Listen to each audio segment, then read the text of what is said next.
زمنها جاية جاية بعد شوية، جايبة لعب وحاجات، جايبة معاها شنطة فيها والزوبطة بتقول وك وك وك.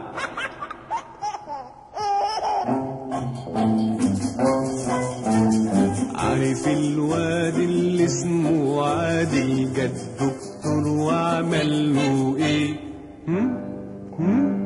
لقى رجله كانوا زي الفتلة، بص شوية جوه عينيه،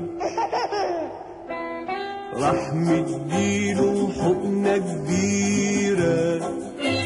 عارف اداله الحقنة ليه؟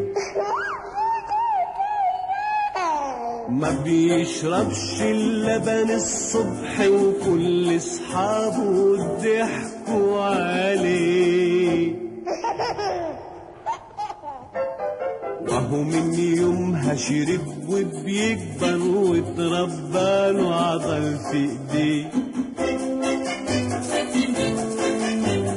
ماما زمنها جاية جاية بعد شوية، جايبة لعب وحاجات، جايبة معاها شنطة فيها والزوبطة بتقول وك وك وك.